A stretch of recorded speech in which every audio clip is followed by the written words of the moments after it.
the DAWbench Radio Show, the official podcast of DAWbench.com.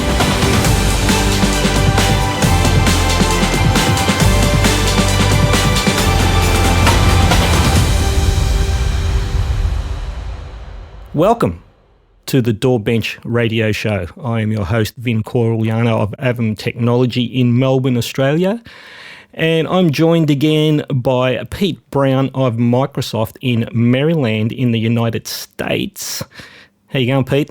I'm doing well. How are you, Vin? Fantastic, man. Fantastic. 5:30 a.m. in the morning. And did you see what I did there, man? I actually I kept your location sounding more like a theme park for you.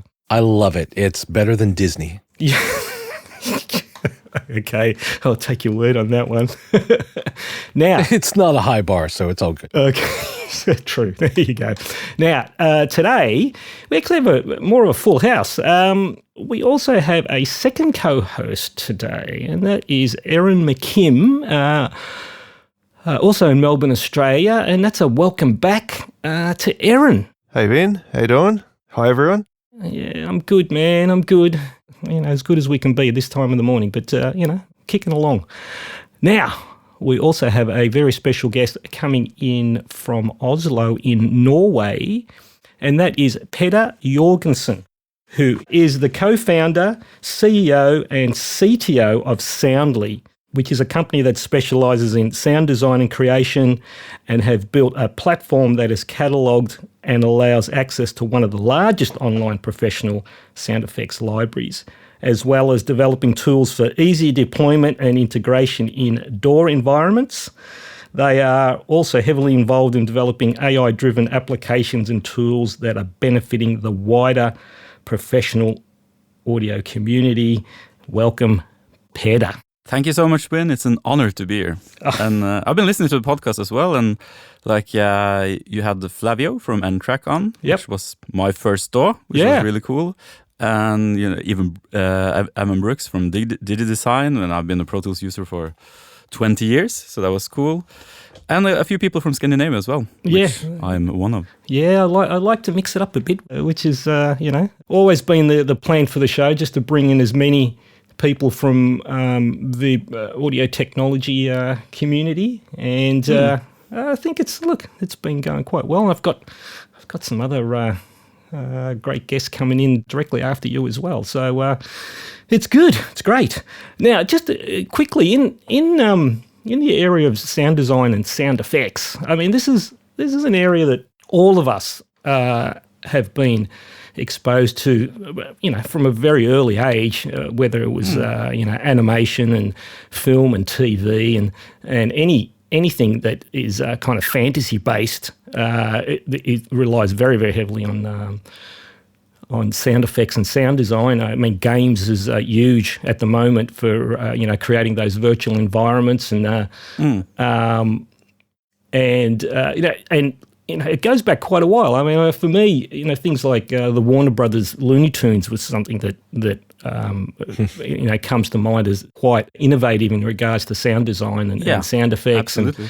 And anything that was sci-fi in those earlier days, anything to do with aliens and extraterrestrial crafts, the theremin always came out, which is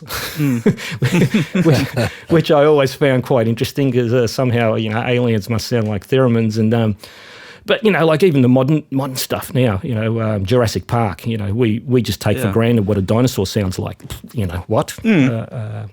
Or even like what a transformer sounds like, for example. Yeah, sound design is just a fantastically fun area to be in, because as you say, you kind of can invent how stuff should sound like. And when I discovered that, I was just blown away at how much fun this was. Yeah, no, of course.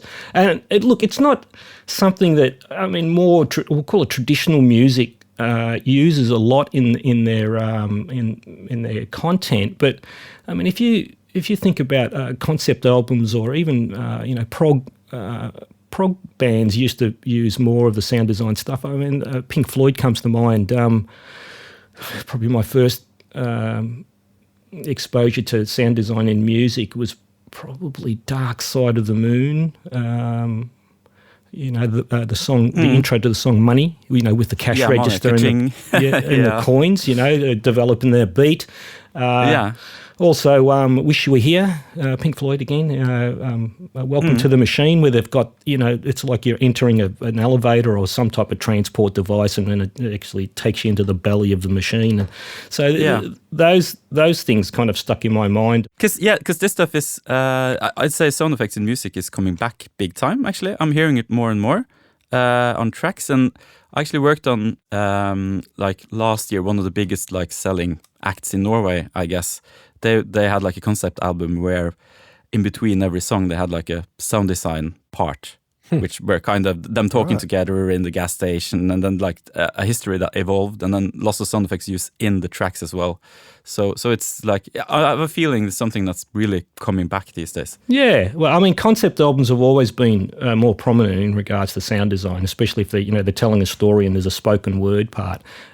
Jeff Wayne's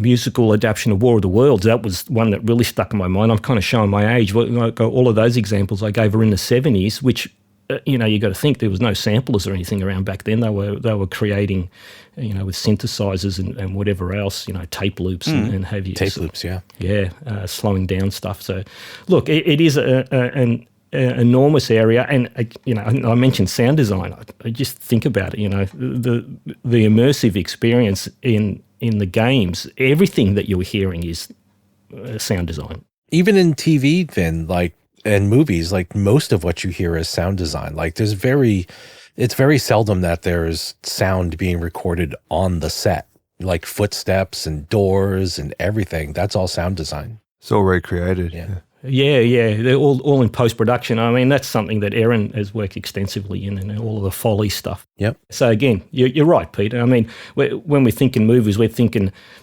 some of the more extreme or the more fantasy-based stuff, the sound of a dragon or something like that. But you're right. Anything, a plane flying past, the Doppler effect, that, then they're not recording a plane flying past. It's good that you don't notice that, because I think that's the whole point, right? Yeah, no, of course. So again, that's just a quick overview of just how large and integral the sound design area is. And again, for some music folks, it's probably a little bit under the radar, but as Peder mentioned, it is coming back. And look, there's sound design elements that Erin's put into our intro.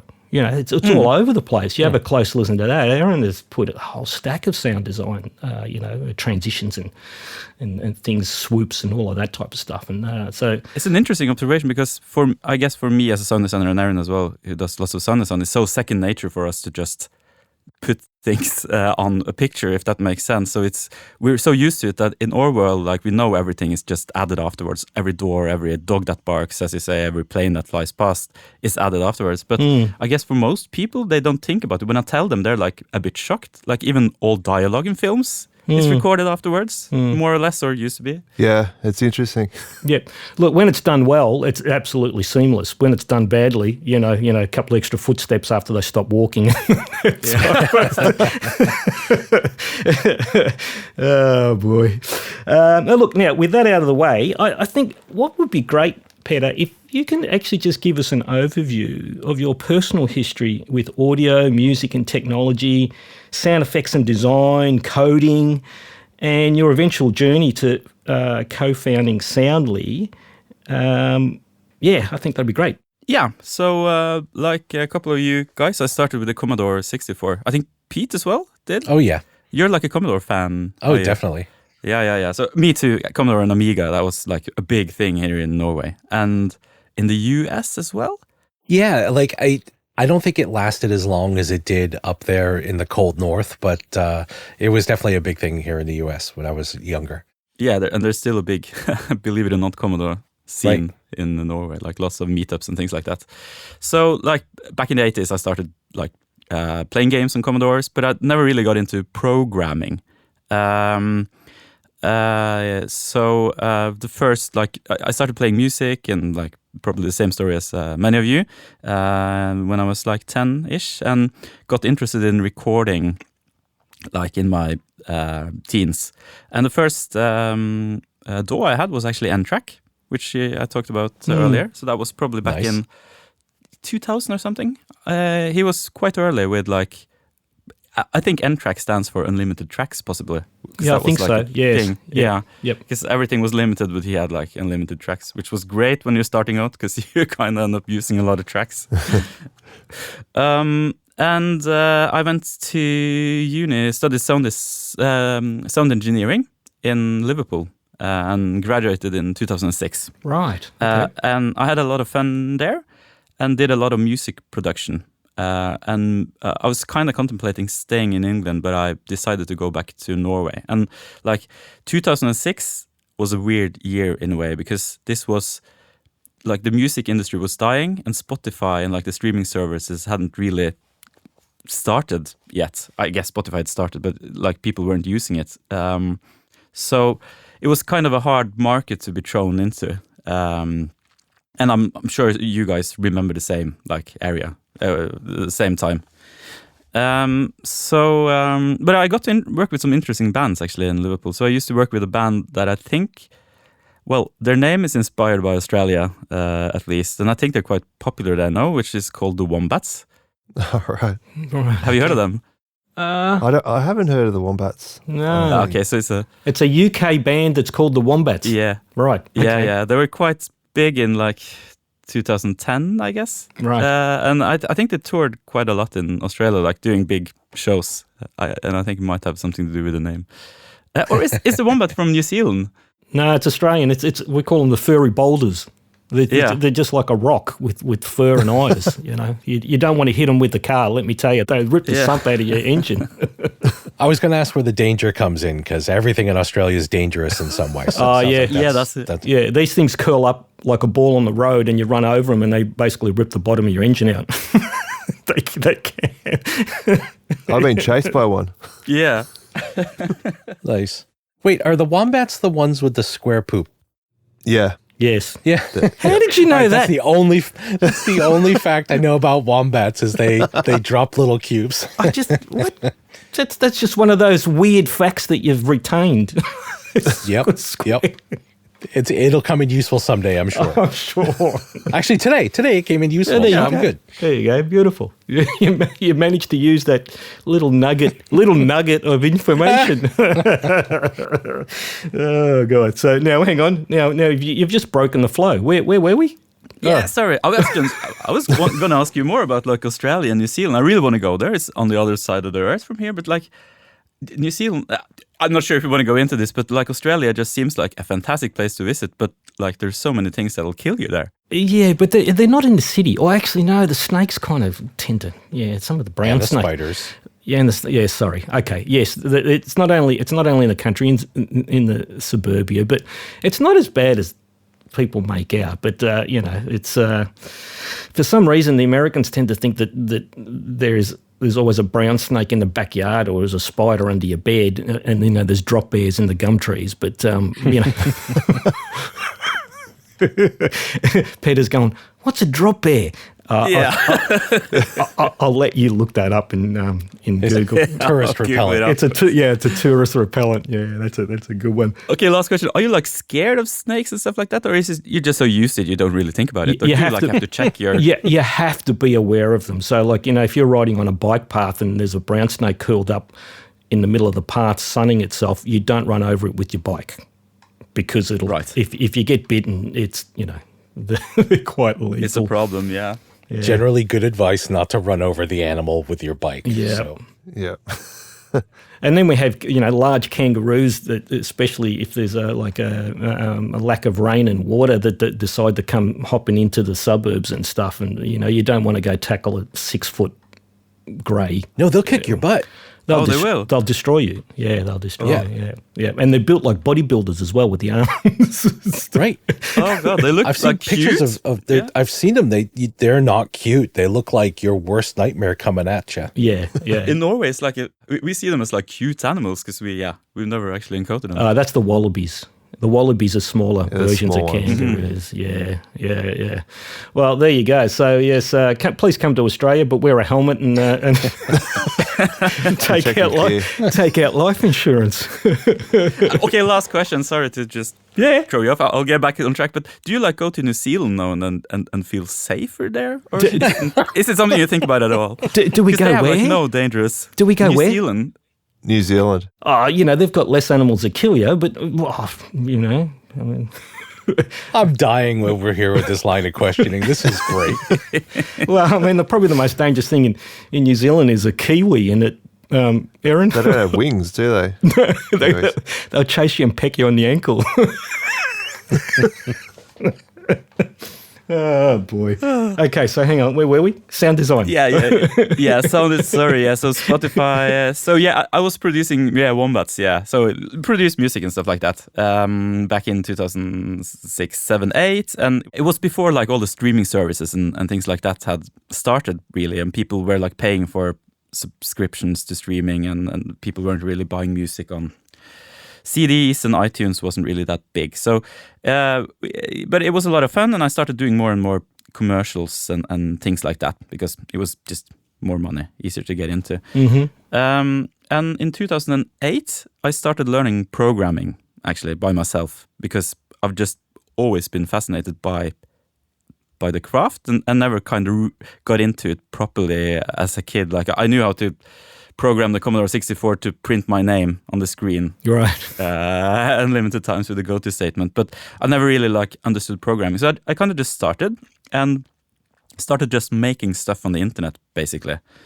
I made, like, for me, the big startling discovery was when I made a game. I made, like, a quite simple game and just posted it online. And usually when you posted a song online, like, people wouldn't really care. But when you posted a game online, a lot of people started caring and commenting on it and playing it and emailing you and things like that. And I just, like, something about the attention which you got from making something like that, which kind of just dragged me more into it, if that makes sense. Perfect sense. So I guess in 2009 or something, I made a music video game. So instead of making a music video, so I was mixing a band called Team Me here in Norway, and instead of making a music video, I made like a music video game where you basically played a character in like an 8-bit thing, and you need to complete the level before the game. And the game is called Get Home and was made in Flash, and I think you can still like find it online if you're able to run Flash somehow.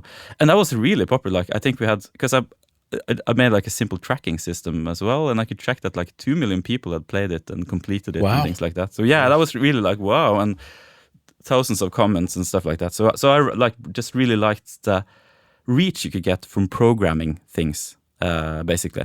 And also the craft, just figuring out how do you make a game in Flash, how can you make a website, all those things were just really interesting to me.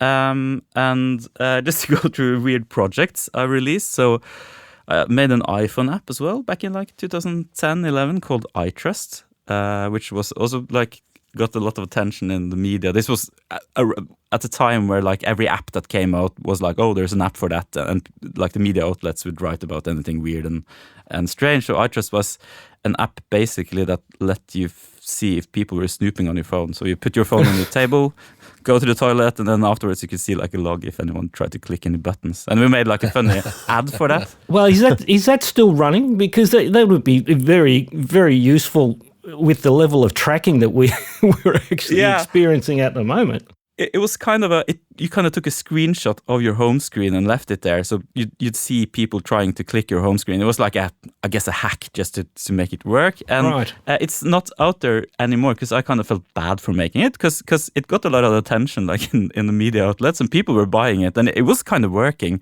but it just felt, I don't know, it felt wrong selling it for some reason. Right. It's like halfway a joke, halfway just trying to figure out how to make an iPhone app, and then people were using it to see if their spouses would spy on their phones. It was like a stalking app. Or you could see if someone were trying to stalk you, basically. Catch them out. It was a honeypot, right? So that somebody picked up your phone and tried to look through your pictures, it was capturing that. Yeah. Ouch. Okay, I get you. So That's correct, Yeah. yeah. That gets really ugly really fast. Yeah, but so- it's also super useful. Yeah, Yeah. just release it again secretly. Name it something else. I just felt bad for having it, so I kind of just let it die on the App Store. But I do get emails now and then. Like I remember a funny email I got a couple of years back. At least it was a magician. He still had an old phone, and he used to use that app in like his magic tricks. Because I guess he'd have the home screen, have people touch some buttons, and then he could see where they'd pressed or something like that. So at least there was some fun use for it as well. Yeah. I guess. And talking about like projects, another one which is very much live right now, which is worth checking out. Perhaps it's something called Inspirobot. Inspirobot.me is the domain. So this is a joke in a way, but it's also okay. So Inspirobot is a website you go to, and there's a button which says generate, and it will generate unlimited amounts of the type of inspirational quotes you see people post on Facebook, if that makes sense. So you know the type of quotes where live every day like it's your last, and then a picture of a sunset or something. All the like life awful hack things. All the life hack stuff. Yeah. Yeah, but it's kind of as a joke as well. So it's making weird stuff. It's making super strange. It kind of sounds like an inspirational quote, but then it doesn't really inspire you to do anything. And we put lots of jokes in there and things like that. And yeah, I'm inspired. I just went there and I clicked it and I got a blue orange, which is a strange picture, but it says coffee can help you invade a country. yeah, that's a good example. Is that AI generated? That's not actually. So we released this in 2015. Okay, so it's not AI, right? Okay. Yeah, we because back then AI was more of a joke, I guess, because people were talking about AI, and then every time you tried something AI, it just didn't work in a way. So the whole thing was a joke. This is AI, but it's an algorithm that just strings together words and tries to form sentences. So it's a way, I guess it's AI in a way like ChatGPT, but it's super basic. Yeah, These are beautiful. Yeah, nothing like ChatGPT.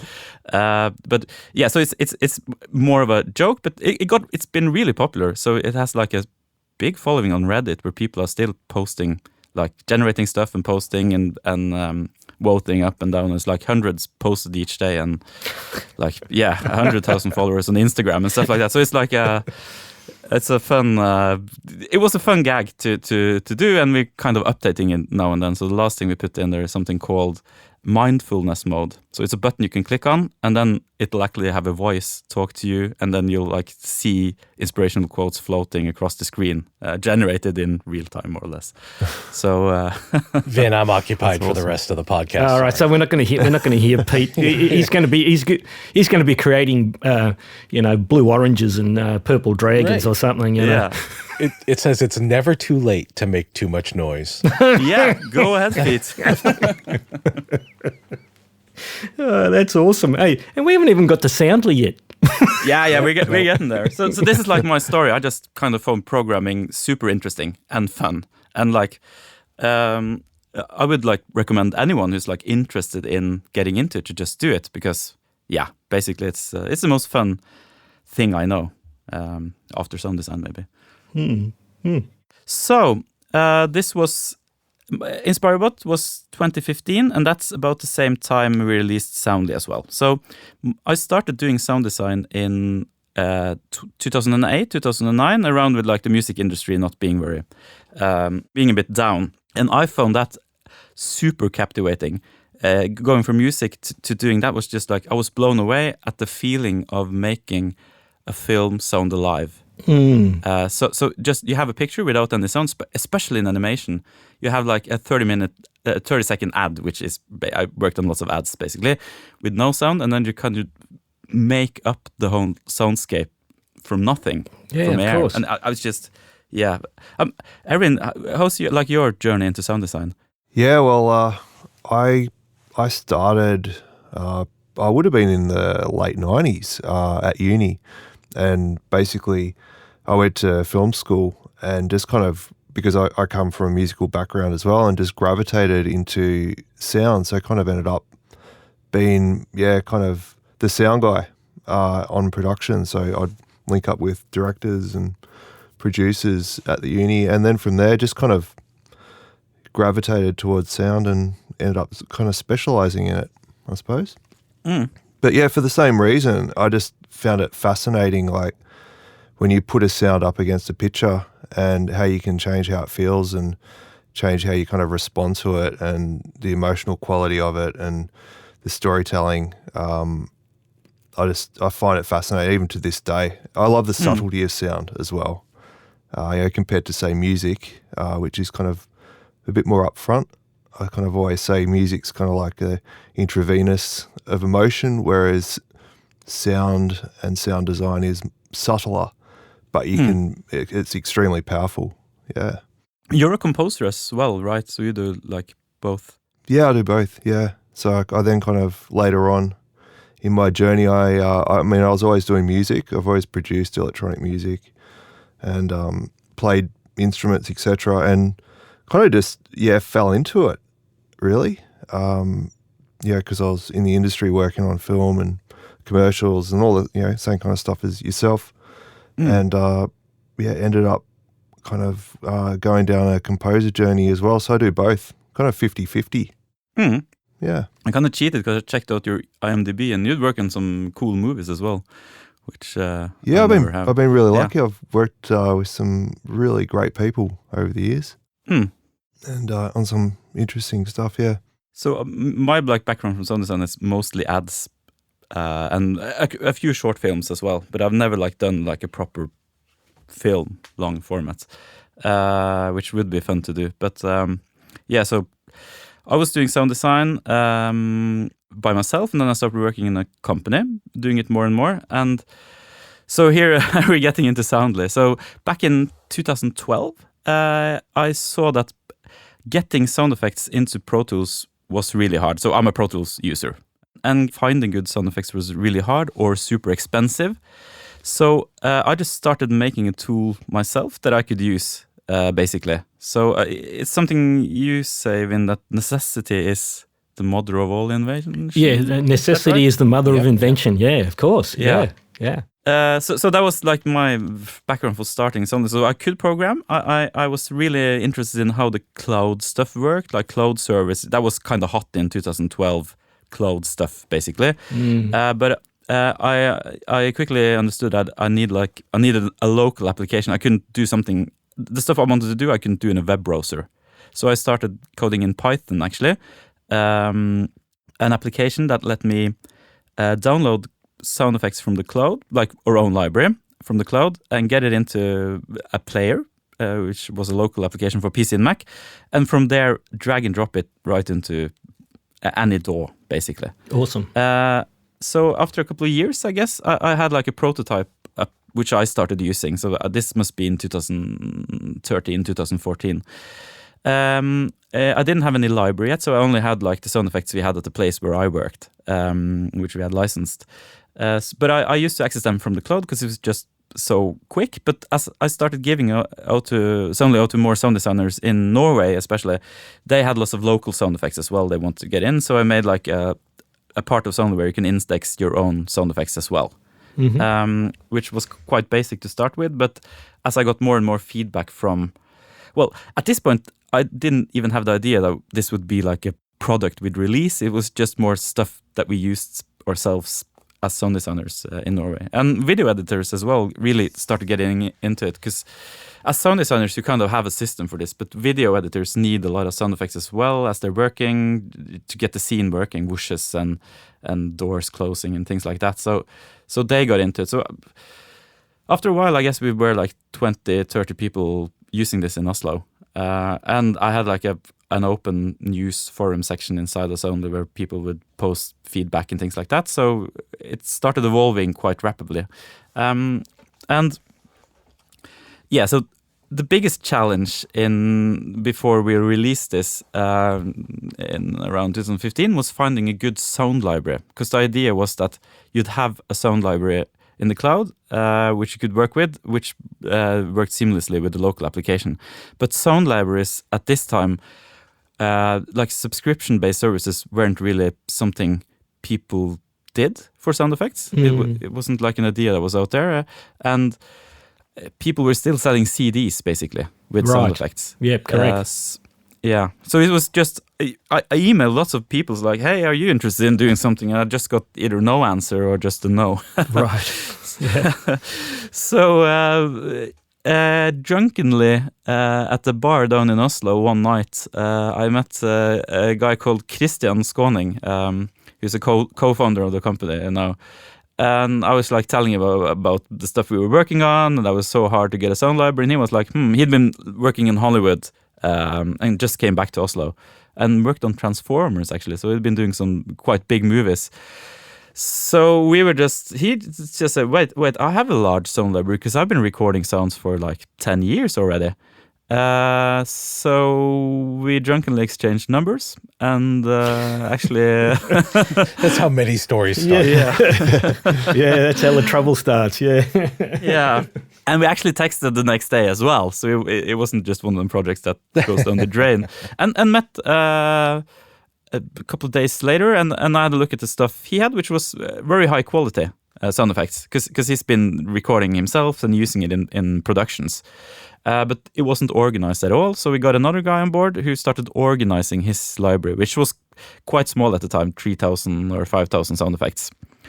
And we got everything organized and sounded to a state where we could release it late 2015, early 2016, and released a beta around that time, just really quietly out on the internet, because we didn't really have the confidence to to go into the industry with a bang. So it's just like really quietly, just trying not to tell too many people about it, because there were so many things we needed to fix as we went along, and people weren't used to subscription services for sound effects, as I said, and no one had done this before. So it was kind of like a strange and new market that opened up. And it sounds kind of weird now, because now everything is a subscription service, I guess.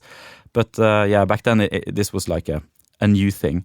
But in my mind, this was a good thing, because getting a good sound effects library could cost up to like at least $10,000. Yeah, easily.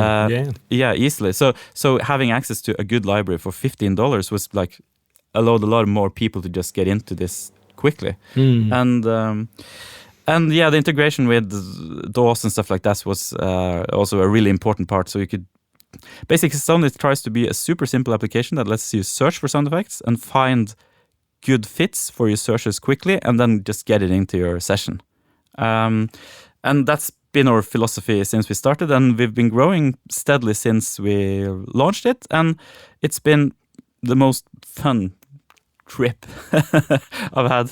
So just give us an idea of how many sound effects is currently in your catalogue. Yeah, so when we started out, we had 3,000 or 5,000. Mm-hmm. And actually this month, we're hitting 100,000 sound effects. Wow. Yeah. So that's a really cool thing for us. So we've got some news later this month, I think, coming out about actually reaching 100,000 sounds. And for us, it's really big, because the library, every sound is hand-labeled, and most of it is recorded as well. So right now we have a team of sound designers working around the clock, basically, seeing where we need more stuff, and that goes out and record it. We didn't have this when we started, because we've been growing very organically. When we can afford to hire someone on, we'll hire some new people on. So it's not like just lots of stuff we've thrown into the library just to get a number up to 100,000. It's like handcrafted from the ground up, trying to be as very nice. High quality as... Yeah, you've been creating the library. So a lot of the sounds are unique to Soundly? Yes. Some of the stuff I haven't got the number, but some of the stuff we license from others, but that as well is a selection process where a lot of people are contacting us, which is great, that they have like been to the rainforest and recording birds, for example. Yep. And then they send us everything, and then we go through each and every sound and decide what we need in our library, what our users are searching for, stuff like that, and then select the things we need, hand-labeled it, and some of it we will license exclusively, or we might pay the recorder to go and record what we need, and some will be just licensed from them. So they'll also sell it like as a library. Yeah, and you do have you have got some historical sound effects that have found the light of day, the infamous scream. Do you want to tell us the story behind that one? The Wilhelm scream, The Wilhelm scream, yeah. Erin, you probably know about the Wilhelm scream, right? I do, yeah. And I watched the video on your website earlier this morning. It's great. Yeah. So can someone trigger that, or am I just going to fly it in? If you can't trigger it, let's just say we're going to trigger it like right now. Right. That was the scream. I'll actually fly that in later. One of us could have tried it anyway. It's okay. Let's hear your impressions of the screen.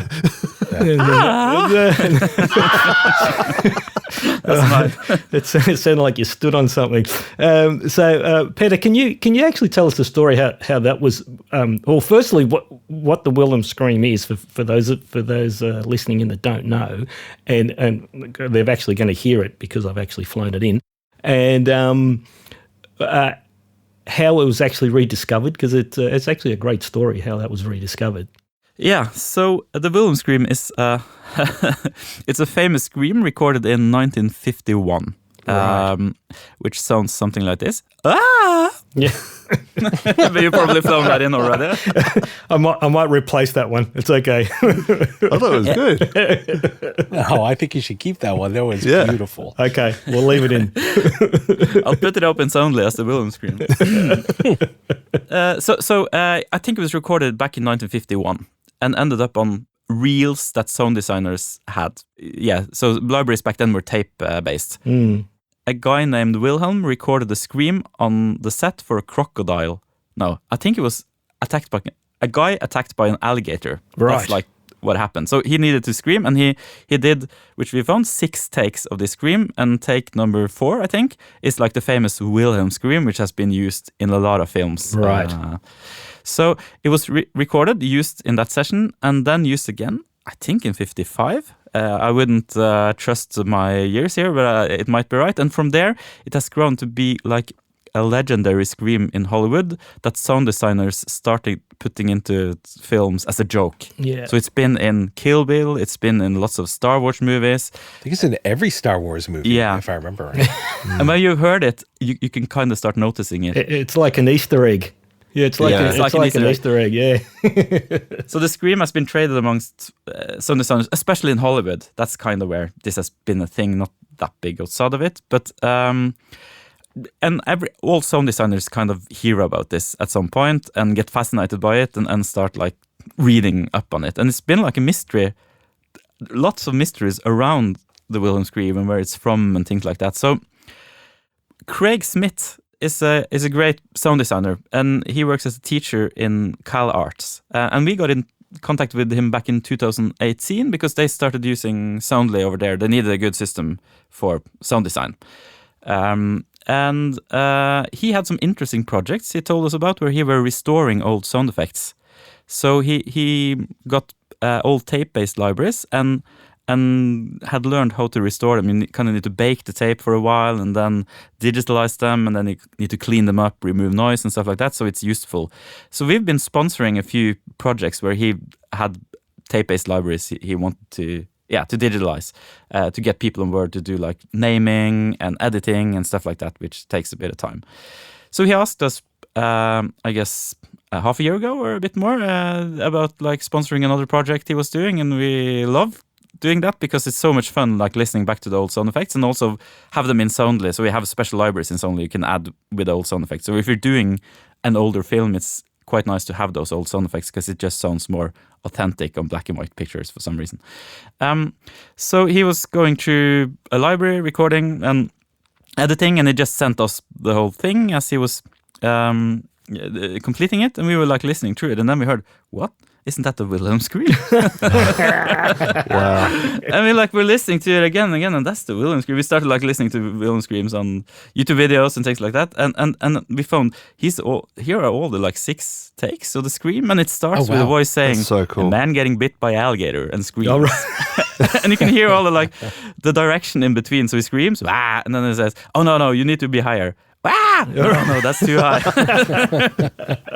it's the same like doing ADR in the studio today, I guess. So we found them, and then we made a video about it as well with Craig Smith on how he discovered it. And it's been a lot of fun. So yeah, And the story, he actually had to bake the tapes, which is kind of a common thing where, if you've got old archival tapes, and they don't have to be from the 50s, even I've had a close friend of mine who's a mastering engineer who had to bake some tape for some friends of mine that had some original demos on an old digital tape from the 80s, and it was like pre-DAT, and it was like it looked like a beta tape, if you remember those. It looked like a beta tape, but it was just purely for audio, and he had to actually bake that as well. So that was an interesting story where that fella had to bake the tape, put all the oxides back into the tape, and then he just ran it once. So that's exactly, you run it once, you don't risk it twice. You just go, okay, let's rewind it, run it, right, and get what you get, So amazing. Yeah, and he has his own little baking oven that he uses for this, which is it almost looks purposely built, but I guess it's just off the shelf. Yeah, well, look, and again, that's another area. I mean, people go, what, you're baking tapes? What are you talking about? But, that is something that is required to get data off some of these older tapes. I had a dump of my school account from 1991 or whatever from college, and I still had it kicking around, and I recently had that read, and they thought they were going to have to bake it, so it seems like it's pretty common. Yeah. Look, I've got some old cassettes of demos of mine from the 80s that I should have digitized them 20 years ago, and I didn't, and I'm kind of scared to actually run them. So I might actually send them to the baking oven with my friend. Yeah. Send them to Craig Smith, he'll bake them for you. Yeah. There you go. So Soundly, you've given us the history of how it was founded. Do you want to give us some milestone releases and overview of some of the unique features and direction that you've taken with it? And this is where Erin can kind of kick in, because Erin is we'll call him a power user of it. I don't know whether I know he uses it quite a bit. So this is something where you guys can actually rap about the features and the direction that you guys have taken with it. Yeah, so I can probably start with just saying it's a sound effects platform which has a local application and connects to the cloud, to a big cloud library and servers, which lets you do lots of stuff. And the philosophy has always just been to be easy and fast. So our focus has always been, when we do a new release, to make it faster than it was before. And we're also adding in lots of interesting features as well, but we try to add stuff that doesn't clutter the interface, just stuff that makes using it easier, like small improvements to the workflow people are kind of used to. So Erin got in touch with us back in 2019, I think, because he was using it, and people name, this is just a small feature idea he had, which I really liked because it just makes so much sense and makes it easier for everyone, because there's lots of metadata in sound effects. So you have a description field where you can put metadata that describes the file. You can have the file name, and there are many other fields like that. And people use different fields to describe their sounds. Now there's a new system called UCS. UCS that has another field to describe the sound effect. So he just had an idea that instead of having to look through lots of columns to quickly see, we could just add one column that will just take the most important part of the description of the sound effect and put it there. So we created that, and lots of people are using it because it just makes searching easier. And it's just a super small feature, but it doesn't clutter anything. It just kind of makes stuff easier to use. Yeah, just to kind of back you up with what you said about Soundly, that's something I've always found with Soundly is it is very fast to use. It's very slick, and it just works really solidly, which is what I love about it, as well as having the extra sound effects there, which I've kind of, every single project I'm always... if my subscription has lapsed, I always fire it back up again, because there's a whole library of sounds which surprises me when I'm working, that obviously augments my own library. But the smart description thing really makes a big difference, because prior to that, you end up with about 3 different columns potentially, and you kind of go in between those columns trying to find sounds, but that just sped it up hugely and meant that I didn't have to go in and adjust metadata on existing files, because it would just smartly read them and present them in that smart description. So yeah, it's really cool. Big fan. Thank you so much for saying that. And I didn't know you were paying for it. I'm going to put you on the beta team afterwards, so you get it for free. I'm just putting it on this and Yeah, no, but look, I mean, even with the subscription thing, I found with Soundly, because, you know, I kind of I work project by project. So I might be working on a project for a couple of months, and I just fire up the subscription when I need it. And then, you know, if I've got a couple of months, I might be doing composing where I don't need sound effects. I'm kind of using the other side of what I do. I just stop the subscription. So it's actually really convenient having that model, I find, which is great. I mean, for my workflow, it's perfect. Yeah, that was kind of the idea as well. Just have a cheap monthly subscription, and then you can just use it as you need it. Because I've had kind of the same thing where I have been like on and off. You do some sound design projects, and then you are doing some other stuff. So yeah, we like encourage people to cancel and start again and things like that. Yeah, so it's very easy to do as well. It's like super simple, you know, one click. The other thing I love is your universal category system integration. The fact that if a file is like the header of the file name is correctly formatted with the underscore, and it just automatically populates it, you don't have to actually do anything. I think that's really, really cool. Yeah, I think you got in touch about that as well at some point, because I can say something about the universal category system perhaps. So it's a new standard for doing metadata. So metadata has always been embedded in WAV files for sound designers, but we need a better category system to categorize sound effects. And this was made by, I need to find the name, so hang on. I can just read. So the universal category system is a set category list for the classification of sound effects. It's a public domain initiative by Tim Nilsson, Justin Drury, how do you say that? And Kai Pakin, amongst others. So it's an open source project, I guess, for having a standardized category system for sound effects. And all the data is embedded in the file name using underscores. So there's like a set system for the first part of the name should be the category, and then an underscore, and then the next part will be the description of the sound effects, and you have like a system like that, which makes it quick to organize it. So when this first came out, we kind of integrated it in Soundly just to see if this would catch on, and then it really caught on. And I think Erin also got in touch with us about extending how UCS was used in Soundly, and then we've made some new tools and things, making it easier for people to work with UCS files, create their own UCS files, and things like that. Yeah, that's great, that part of it too, because, you know, I'm recording my own sound, so I find it very, very easy to just, you know, tag a file and format them in Soundly as well. So I use it for that as well, which is cool. Just as simple and easy. That's what I like, you know? Yeah, we're just trying to not complicate things, or that's what we're quick. trying at least. Yeah.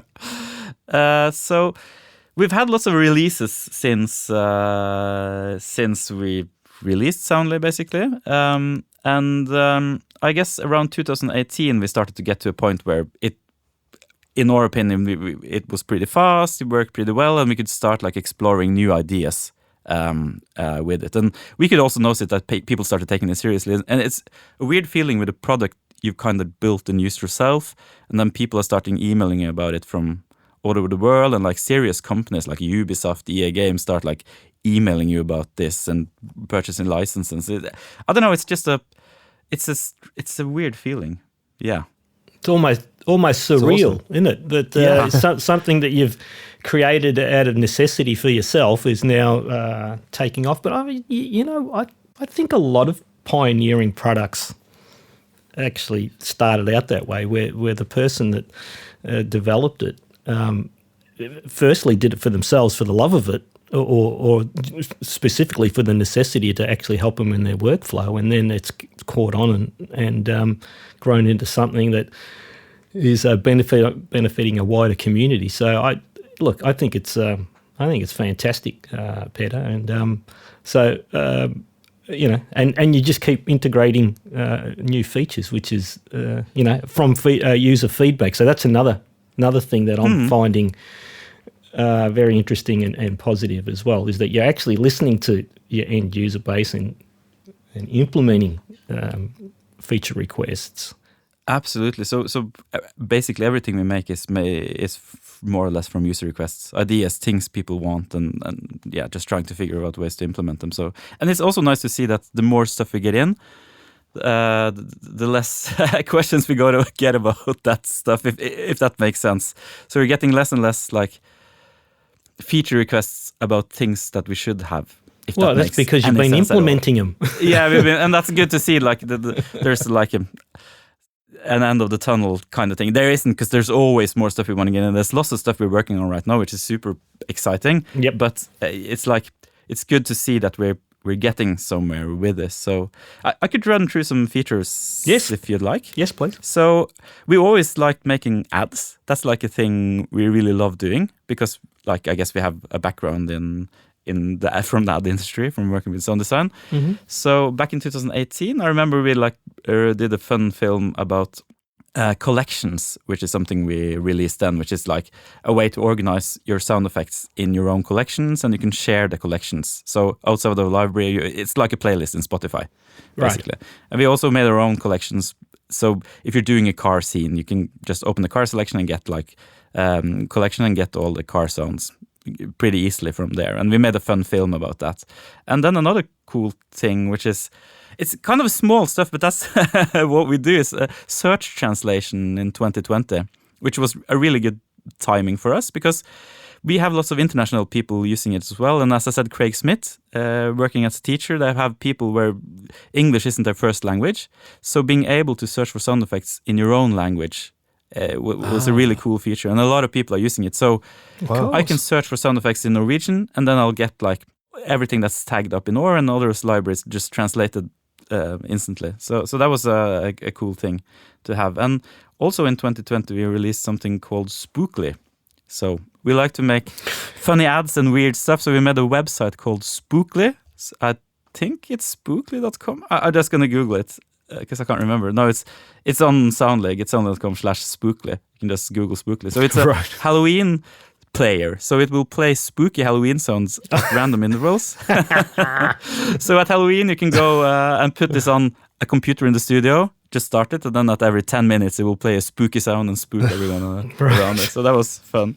So we've had a lot of fun making it and trying to push it, and we try to push it every year around Halloween, but like people don't really understand what it is. But still we're kind of doing it. So I made the mistake of searching for that there, and apparently there's a children's cartoon called Spookly the Square Pumpkin, and that's what kept popping up for everything.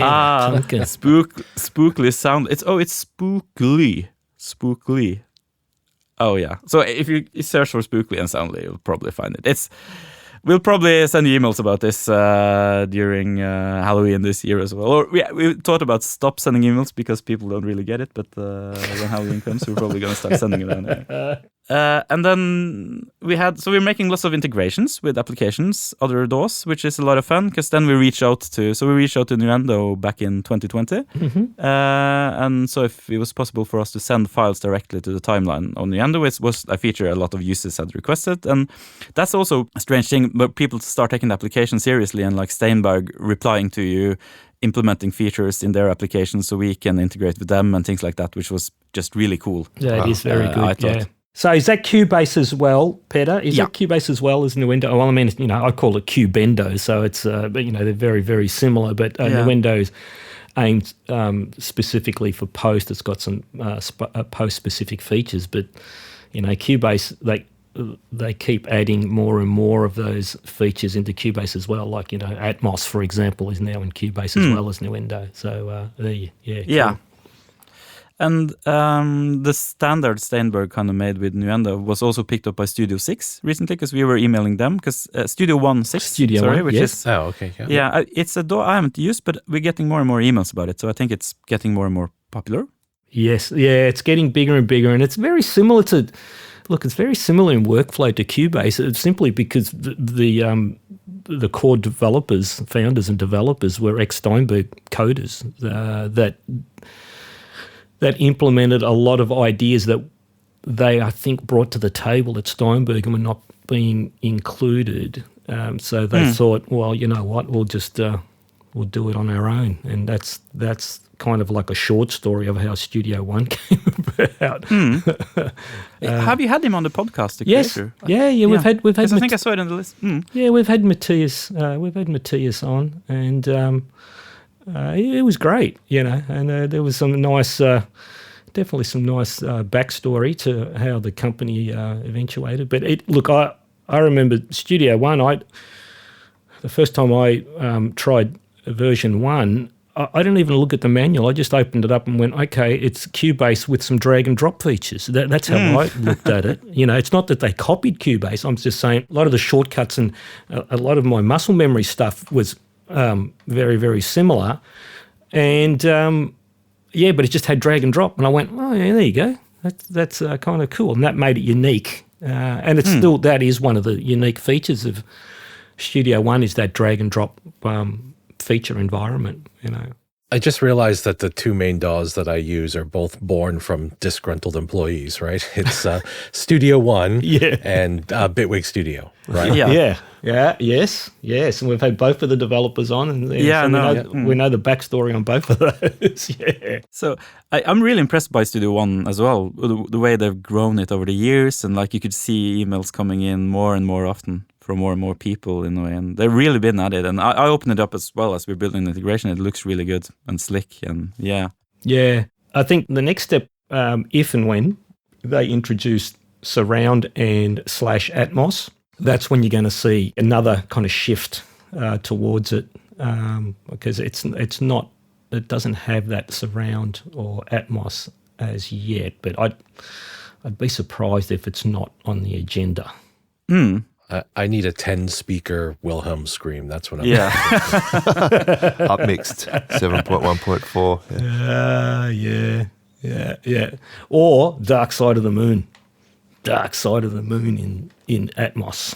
I've just I've been told that they've actually just released that, so I don't have a listening. Have they? Yes, yeah, I think so. Yeah. I don't have an Atmos listening environment, but one of my close friends has an awesome mastering studio and he's right into Atmos. And I've said I'm coming over for a visit as long as you've got Dark Side of the Moon in Atmos. He goes, mate, come on over. So I've just got to make sure I stay away from the jazz cigarettes because I've kind of retired those a couple of decades ago. It's one of the only albums that I think would really show up well in there. But I don't want to digress on that. Yeah. I'm coming to Melbourne to listen to this. Yeah. Getting on the next plane, if I can survive down there. There's an open invite. Sorry, I got you sidetracked. Are you finding people are using Studio One for sound design? More and more, yeah. Yeah, that's really interesting. I didn't even know that. Yeah, me neither. So the first requests are like, okay, Studio One. And then like after 10 requests, it's like, okay, what's going on here kind of thing. And then, it gets more interesting. That's odd because it doesn't, like, I don't think it has good video integration, but maybe I just haven't looked down that rabbit hole. I'm not sure because I haven't used it for that myself. The video's okay. I think is it? It hasn't got a wider adoption in post because it's lacking surround, right. So, but once, if and when, and if you remember, Matthias on the show was saying, he goes, we should have introduced it at version 5.1 . Remember? And I didn't get the joke. I've gone, what do you mean? He goes 5.1. I went, right. Penny drop. You could run it in. You could run it in Atmos if you used. Is it Fiedler Audio, the Atmos plugin extension thing? Right. Okay. Because that's kind of opened it up to everything now. But it would be nice to have it kind of integrated. That's one of the reasons why I never went to it. Because of the lack of surround. Yeah. Well, I mean, Reaper doesn't have an official surround implementation, does it? Nah, not really. No, it doesn't. And, I mean, you can hack it in, or you can pretty much hack anything into They've Reaper. got a new surround panel. Well, it's not new now. It's been out for a bit. You can make it work, and there were some other issues with surround files not being read correctly in Pro Tools, but I think that's been fixed since I came up against that one. Yep. I mean, it works. And you can kind of do anything. So you can make your own format in Reaper if you want. Yeah. Yeah. Now, also in Soundly, you've got some tools in Soundly which are kind of cool. Well, very cool, actually. I could just mention that we have a Reaper integration as well, because we got in touch with Justin. Yep. Justin is his name, right? Yep. And we didn't know back then how many emails they must be getting in forums. So we just emailed them, and so they made opened up a thing so we could start sending files into Reaper directly, which was cool. Yeah. And one of the sound designers here, Hans, is a die-hard Reaper fan. Yeah. He loves Reaper so much, and the going joke around the office is the biggest problem in Reaper is that their users can't stop talking about Reaper. And look, Erin's gone very quiet now. Yeah. Go ahead, Erin. Yeah, sorry. The door in my studio just opened and my little son just poked his head in. So I was just hearing this noise behind me. It's early there, yeah. There you go. We'll replace it in post with a We'll proper play a good creak. That's awesome. So direct integration with Qbendo, Pro Tools, and Reaper, and Studio One, or not yet in Studio One? Yeah, it's coming shortly, and a few more as well. It's constantly growing. Another release I just wanted to mention is a perfume we released in 2021. Perfume? The Soundly perfume. Sound good, smell great is right. The catchphrase of it. So we made a funny ad where, a perfume ad. And it's a real perfume, so people could join a raffle, and then we sent out 50 perfumes to people around the world. Right. Which was a lot of fun. Yeah. But yeah. Yeah, so can you give us some detail on some of those the tools that are in Soundly? Things like Voice Designer, is it called Voice Designer? And you've also got Place It. Can you give us Place It? Yeah, can you give us an overview on those two features? Because I mean, Voice Designer isn't, and these are AI. So we're getting into the area of the use of neural networks and AI. So. Let's start with the tools, the plugins, and then we can get further into how AI is actually driving a lot of the innovation at the moment. So the idea was, this is a problem we had all the time, and we had users emailing us about this as well, is basically getting voices on screen just quickly, just for testing stuff, if that makes sense. So you're working on an ad, and you just need a voice in there to just temp stuff. Yeah. And that's kind of what our idea was when we started building this. It wasn't something to take over the voice acting industry at all. It was just a way to quickly get voices on the screen and to make characters and things like that. So we needed two parts. We needed voices that we could use for this, and we needed a way to place that voice in an environment, which is where Place It comes in. Yes. So the voices are we license voices from different APIs. So that's just to get okay sounding voices quickly generated. So you can. This was hard to explain. So in Soundly, it's super easy to get sounds into your mix. That's the thing. It's like the integrations are already made, and often you need to get voices on screen quickly just to test things or maybe to use in production.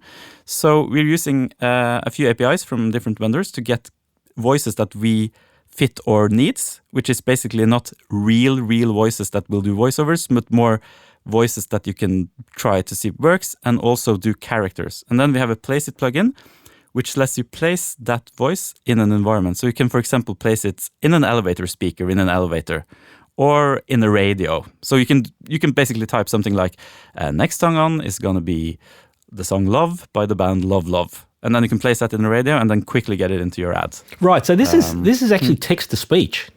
Yeah, text-to-speech, yeah. Okay. So we had the idea, or people were actually emailing us about this, and we thought, okay, this is pretty cool, and we were working on it for probably a year or a bit more as just a pet project, really, to see how this would work. And then we started using it internally more and more to do stuff. And people who we sent to beta started using it on lots of different things. And we just thought, okay, this is so convenient, we just need to get this out. So we wrapped it up and released it. It was a big success for us, really. But it's also a bit scary because we're a sound design company, and we do sound effects, and that's super important for us to say loudly, if that makes sense. That's what we do. We don't do music, we don't do anything else, we do sound effects. So the second you start doing other stuff, it kind of starts blurring the line for what you really do, if that makes any sense. So we've been a bit reluctant to do it, but it's just so practical to use it that we just had to get it out there. And yeah, so people have really been enjoying it, and it's been a really good add-on for Soundly. Yeah. So is that using like you said you licensed some voices. Is it like when I hear the typical narrator voice in a video, is it like that kind of thing, or is it an actual actor's voice, or? Oh, it's from different. So it's like from Google's text-to-speech. Okay, yeah. Voices that works from there, and like other of those. The thing is, we've been thinking about this is our thought process right now is you get right now 11 labs, things like that sound fantastic, right? And you can license the voices. Yep. But there is an ethical concern that I have, because I've been working in voice recording for 10 years doing ads, and I have like a deep respect for the craft of doing it. And to me, it's just, I don't know, it's hard for me to see this replacing actually voices, because it's just quicker to get a voiceover in there and do it. So we're not sure where to go with it. We could license voices that sounds real, but then you kind of start digging into the voiceover market in a way, which is something we don't really want to do. Yeah, we start blurring the line into the areas of ethic, and this is something that myself, Pete and Chris were speaking about in the last episode, actually, because I've got a close friend who's a professional voiceover artist, and he's the guy that actually does the intro in the intro theme, the spoken nice word, Andrew Peders. And, I mentioned in the last show where someone had used a voice generation plugin to first clone his voice and then did a text-to-speech using his voice. And you know what, Peder? It wasn't that far off, right? Yeah, no. So it would have been so eerie for him to hear his own voice reading back, text-to-speech. It wasn't 100% there, but it would have been like, whoa, hang on, So I can understand where your hesitancy is. But this is super useful, though. Like, the more it sounds like a placeholder, the better, the more it'll be used like a placeholder and not sort of make it into production. And so I like the approach here. Not as a replacement. Yeah, and that's how we market this as well. This is, you can use it, but it's not good enough to be used as a voiceover, basically. Yeah. So, but it's great for a robotic voice. If you want a GPS voice, that kind of stuff, it's great for, because we used to hire in actors, or we used to do it ourselves. It's just a drive left on the night. That's like a classic thing you do in ads, like a radio ad with a GPS voice. So doing that stuff quickly, it's great for, but we don't really want to go into the ethical debates. Well, you can do an announcement over like an airport PA or something. Yeah. This is something that myself and Erin were chatting about yesterday, having a bit of a chuckle that, we should fly in some, announcements during from the voices show. To do that. DAWbench radio show. Yeah. DAWbench radio show through the through the airport PA. Yeah. Flight to DAWbench radio show in Melbourne, leaving in 10 minutes. Yeah, exactly. Flight DRS-26 is departing in 10 minutes. This kind of leads us, I guess, into the next thing we should talk about is probably Hance, which is a new-ish company we set up here in Norway, doing machine learning. Yes. So we teamed up with Stian in Acon Digital, who's also in Oslo. There isn't a big sound programming community in Oslo, so it's basically Soundly and Acon. And this was back in 2020, before AI was like a super hyped thing. And we started looking into machine learning on audio, and especially for noise reduction things. And Stian is a genius programmer, much better than me. And he really understood this stuff. And when he starts talking about it, it just went right over my head. But I'm good at like sound and making, putting together sound and scripting, stuff like that. So I thought my part could be like making training sets. Yes. Which is what trains the AI. So we started doing noise reduction using AI. And at the same time, not a lot of people were doing this, and they were kind of using off-the-shelf stuff, which was quite slow, because machine learning is basically made for images. So using that for audio would be looking at the spectrogram and then treating it as a picture. So the latency would be like 10 seconds on stuff, and you'd need lots and lots of libraries to make it work, and it was really hard. So we built it from the ground up to be super fast and be able to use it as plugins. And the idea was to have Acon sell plugins, do stuff that Soundly needs in the machine learning field, and also make general algorithms that could be used in telecom and things like that. Right. So the Acon Digital Dialogue plugins, the AI-powered ones that I use extensively in my production, they're a collaboration between yourself and Stian over at Acon? Yes, that's correct. So that's what we started building. That was Extract Dialogue. Yep. And it was a lot of fun. So first we had to figure out how can we train the computer to do this, which is the programming bit, and then there's also the audio bit. So we've had so much fun experimenting with trying to teach the computer what is noise and what is voice. So now we've gathered lots and lots of voices, which we can use, and lots of noise, and we use the whole Soundly library, because the whole Soundly library can basically be seen as noise.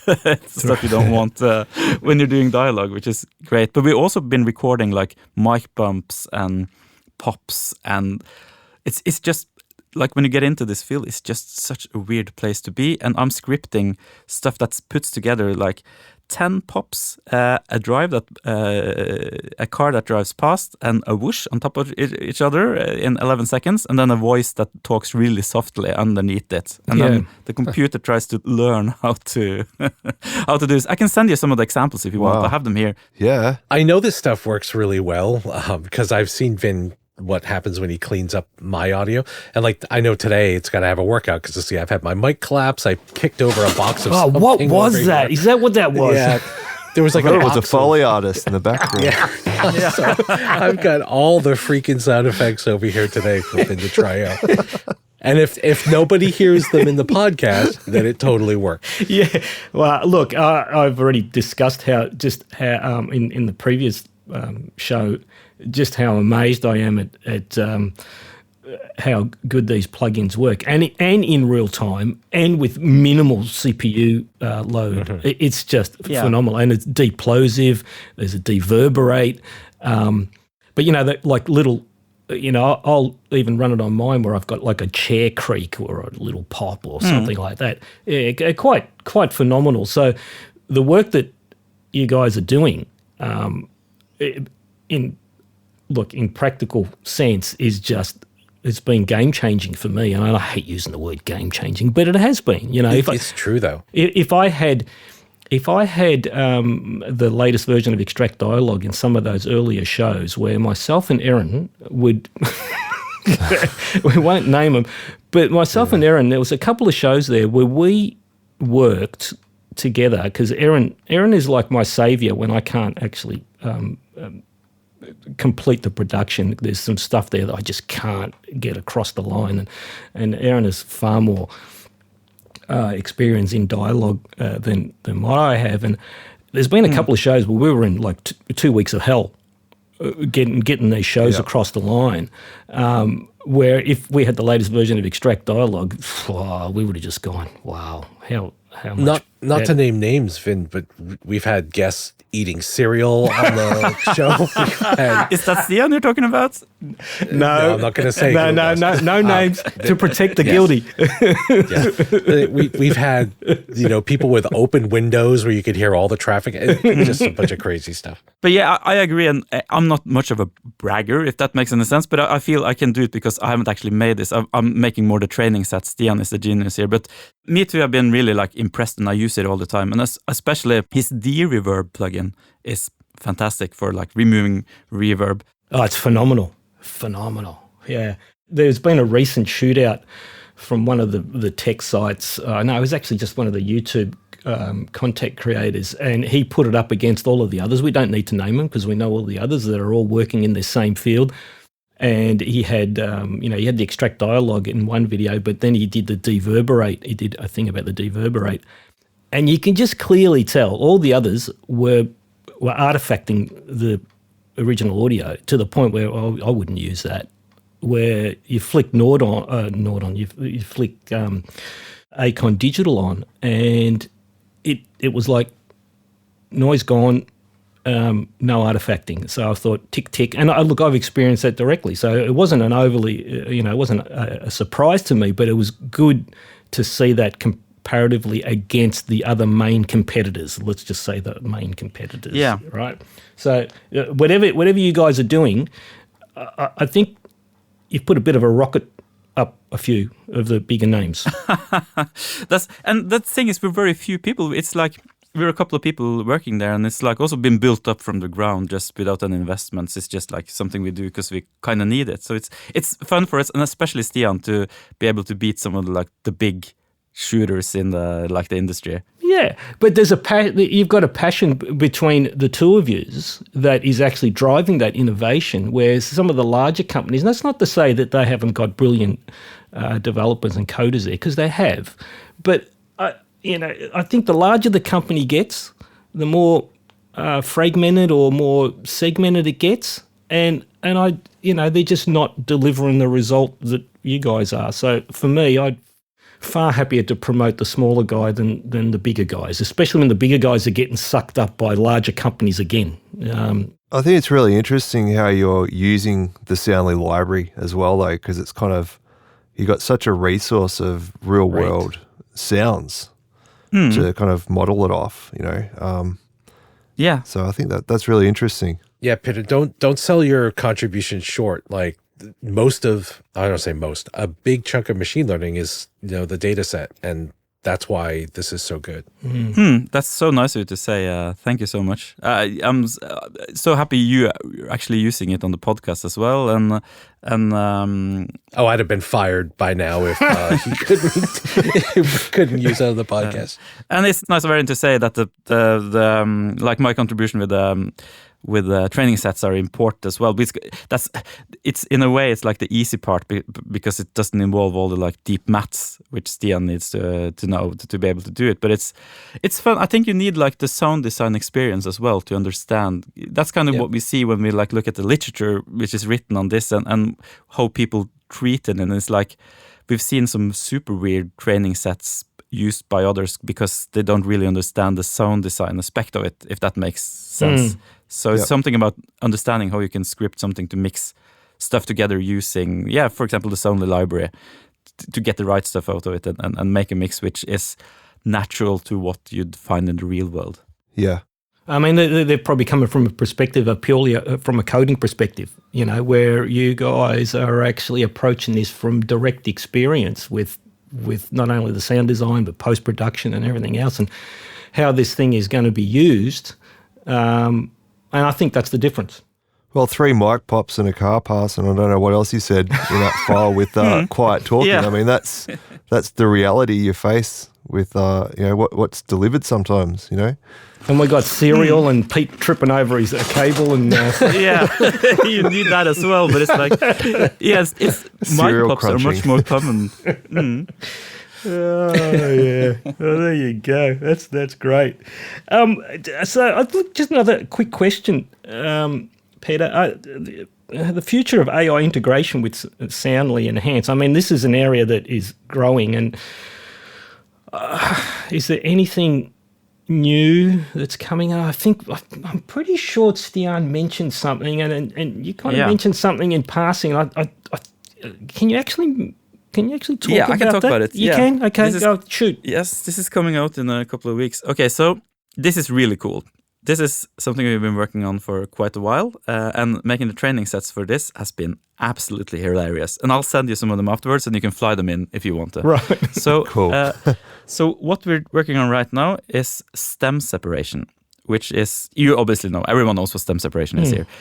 So getting the vocals out of a track, or getting the bass, or getting the drums out. And people have been doing this for a few years already, which is quite amazing that it works. But the way people are doing it is there's a few off-the-shelf components you kind of stick together, which isn't really made for this, and you need to do it in the cloud, and it's very slow. You can't do it in real time, but we've already built this from the ground up, so it's possible to do everything we do in real time. So we've been training stem separation for a new Acon plugin, which is coming out shortly, which is called Remix. Right. And I've had an absolute blast playing around with it. So we just updated the training sets today to get more data in, which we needed. So it's training right now, actually. So in a few days, we'll have a new version of this to the beta team. And then after that, Stian will release it on Acon. I heard you real-time stem separation. That's what I heard? Yeah, that's correct. Real That's time. amazing. Wow. Real time, yeah. So the latency is very, very low. It's like 1,000 samples, no less, 500 samples, something like that. So it's like, and it's very little processor hungry. It's like the use cases are so many. I guess one we just discovered, which is super interesting, is I used to do a lot of mixing back in the days, and like spill from live recordings are always a problem, where the guitar spills into the vocal mic, for example, or the vocal spills into the guitar mic. It's possible to do like cleaning up separation in tracks in music, and you can use it for so many things when it's real time, because you can just throw it into the session and play around with it. Like properly separated drum kit. Yeah, correct. So it does stuff like that. What about for sound design, like playing around with sounds? Because like one thing I've experimented with and had some pretty interesting results over the years is using some of these restoration plugins kind of in the wrong way. So extracting dialogue from the sound of a beehive, for example, and the algorithm goes mad trying to find human voices in this noise, and you get this weird like alien kind of dialogue out of it, and it sounds like bees and stuff like that. So it'd be kind of interesting, especially if it's real time, to play around with that on sounds. That's a really interesting idea. I've never thought about that use case, but that sounds like cool. Something, I'll get you on the Soundly beta team, and I'll send you a beta remix as well. So I can finally listen in and understand what my fan is trying to tell me at night when I'm sleeping in the bed. Like, awesome. Use with caution, though. It can get pretty weird. All the hidden messages that are actually in the back of a fan profile or something. Yeah. That's hilarious. And look, and that's such a clever idea, though. Yeah. And look, and with all Acon digital plugins, this is the stuff that it just blows me away, is that they're running in real time. I mean, with Pete's track, because of that inherent background noise, I actually extract dialogue right at the start of my editing, like when I'm doing the raw editing, and I forget that it's there. I literally forget that it's there. And we've had other guests that they've had a lot of plosives for whatever reason, and to try and clean up each individual plosive. If it's one or two, I just do a quick cleanup of those respective plosives. But if it's a constant thing, I'm not going to sit there for a week removing plosive. So I put on the deplosive dialogue, the dialogue deplosive, and I literally forget it's there. And I just and I just do all my raw editing, and then I'll do a comp of the vocal at the end with the processing and stuff, and I've got this super clean audio going into my production template. It's pretty amazing, amazing stuff. And again, it's all running in real time. There's barely any CPU hit on it, so that is managed.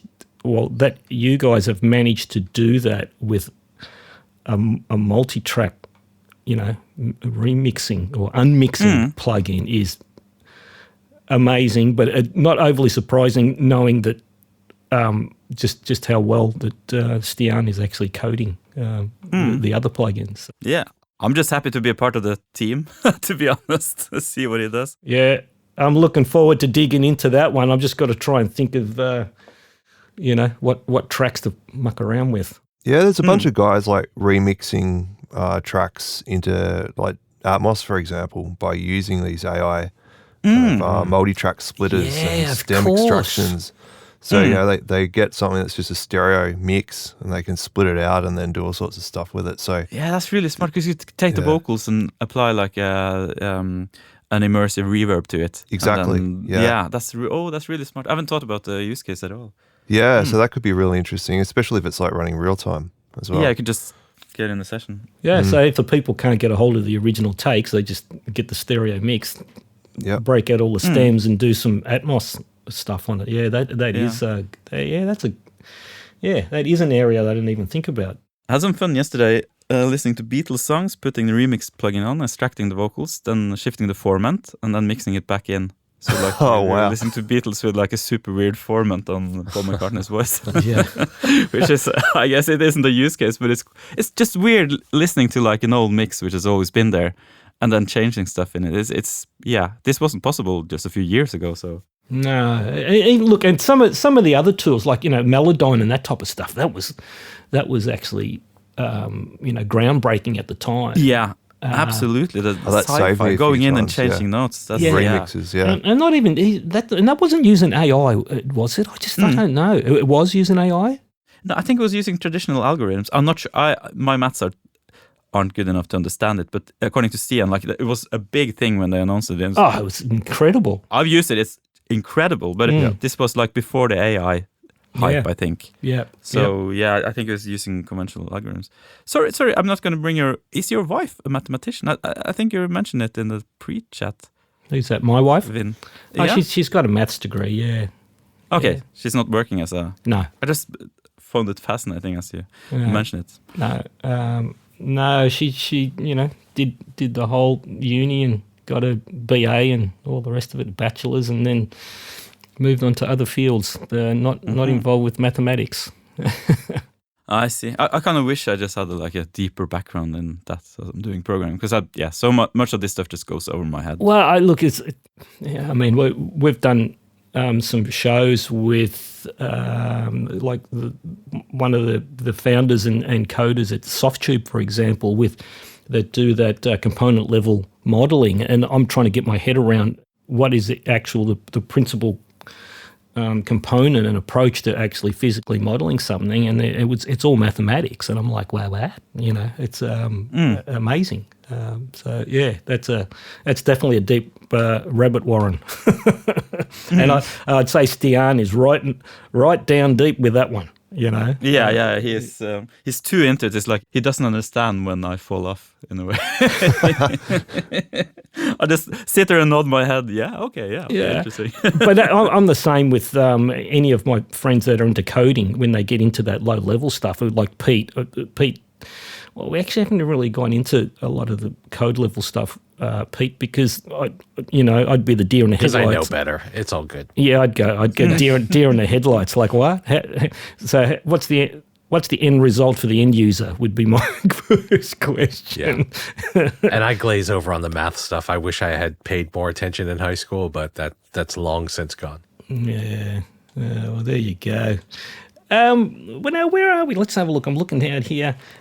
Look, I suppose the future of AI integration in all of this stuff. I mean, where do you see this going? I mean, the Remix is an amazing implementation of it. I mean, where's the limit of this? Is it going to start creating, obviously, some listenable songs at some point? Yeah. So and sounds even. Yeah. This is, I guess,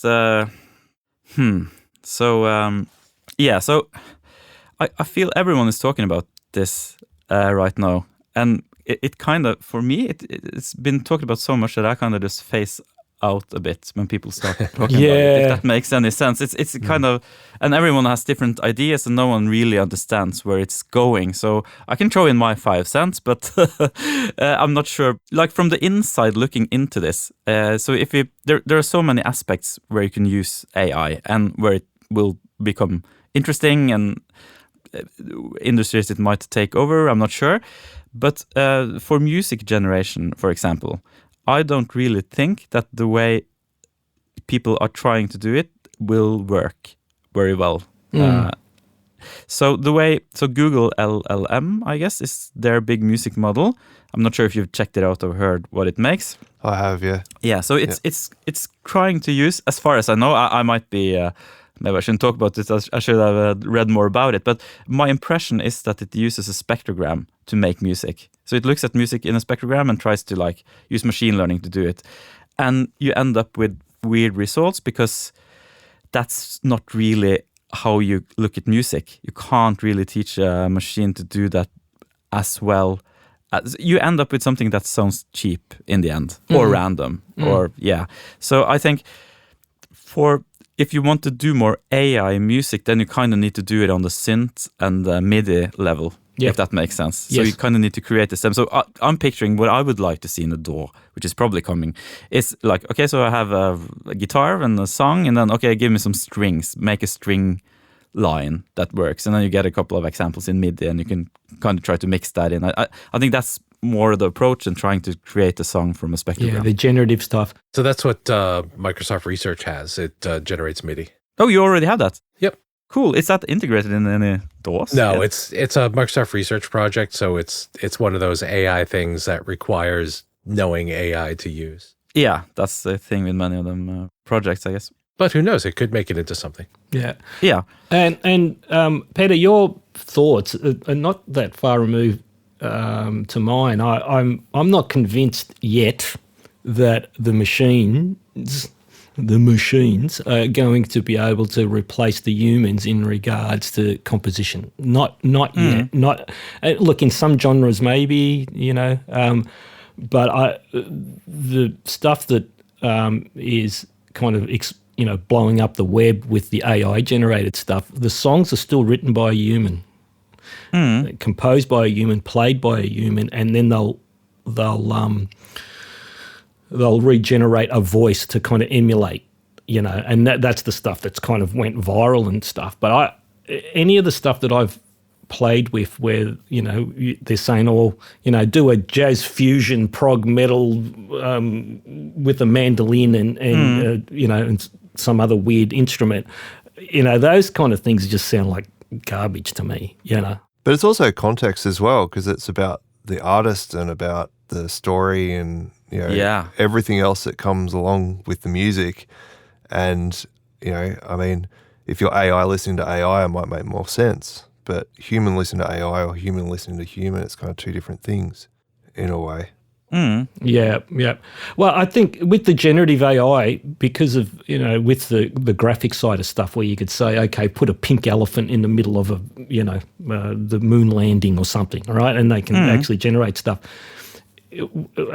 Where I think it was Erin mentioned before, it'd be interesting AI to generate generative AI to start creating sound effects where you could say, okay, I need an elephant riding a train, on the way to Mars or something, and it'll attempt to do something, in that. Right. That'll be interesting. Absolutely. Generate a unique dog sound effect, dog bark, right? There's already a company, I can't remember their name, but they've got some plugin that will generate like drum sounds and dubstep bassline samples just randomly based off their data set that, they've sat there and created or licensed. So kind of like an image generator, but for, electronic music. So is that something that might happen, with sound effects, do you think, where, you type in, I want like a dark interior wind atmosphere with these kind of properties, bang, and then AI spits out like 10 versions and you kind of have to go through and curate it like you would with an image and find something interesting? Yeah, I can say that that's something we're looking into at the moment. And the thing is, doing what they do with bass drums isn't that hard in a way, where you can produce different snares, and you that's not too far off to do with sound effects. You could produce lots of different doors, for example, and just like add a few sliders. The thing is, there are a couple of aspects that it's really hard to get good text to, or we haven't been able to get good text to sound effects yet. It's something we're working on, but in the end, in a way, when you're sitting there, you need a door quickly. You just search for a door in your library and then you get it instantly, and it's a real door and you can just put it in and it works pretty well. Well, that's it. It's almost like, will it be a false economy, because you've got to generate all these sounds and then still go through them and then try and find something. The thing that I've found over the years is there's certain sounds I'll always gravitate to that I know work. They've got a certain texture and a feeling they create, and there's some sounds that always work with picture really well. And it's almost like, why does this sound work better generally than 100 other sounds? They're essentially the same thing, but there's some kind of quality about the frequency and that kind of thing. So is it really going to save time? At the end of the day, when you're working to a deadline, and that's why I like Soundly, because it's very, very quick and very slick. Find a sound, bang, drop it in, you're moving forward. you're hitting your deadline. If you're there generating 100 AI versions of interior dark wind, and you're up to like 80 and you still haven't found it, it's just it's not very helpful potentially. Yeah, and I agree with your take on this, which is kind of where I've landed after a while. And it's like, if you want to get some, like if you just want sound effects, you can go to Freesound and it's instant, right? You need a cat. You find it instantly. The quality will not be that great always, but it's there. So if you use AI for the same thing, then you kind of have to write a prompt, you have to wait for it to generate and wait for it to be there. And it's like, in the end, would you use an artificial cat instead of a real one when it's easier to use a real one, if that makes sense? But isn't there a Spielberg? Remember Spielberg was with Indiana Jones way back. He's like, everybody uses the same gunshot sound, so I'm going to create a unique one for Raiders of the Lost Ark. Like, isn't there still somewhat of a drive there now for making a sound effect that hasn't shown up in other movies? Because this might help there. Yeah. Oh, for sure.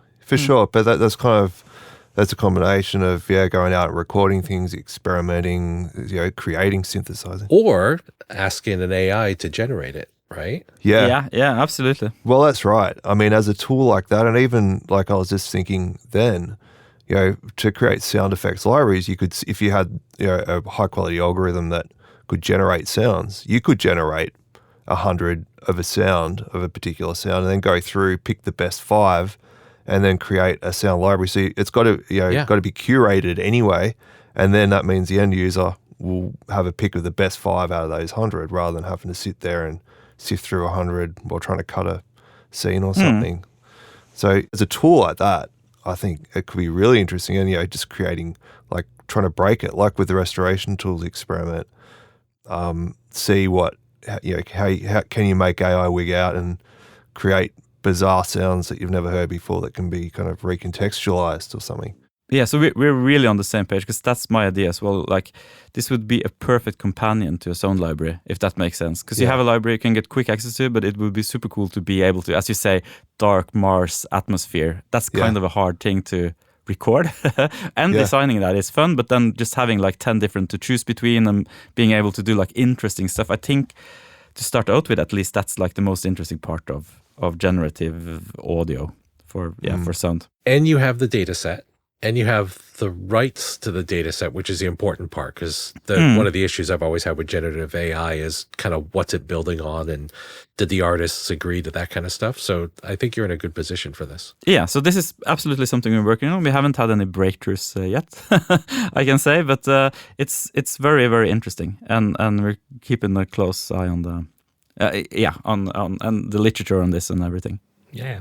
So I've got one question, Peder, with the subscription model. So if someone, and you've also got a free version of Soundly as well, which, I mean, how many sounds is there? A couple of thousand sounds that you actually provide for free as well. Now, are they all, can the people actually use them in their productions fully licensed? Yeah.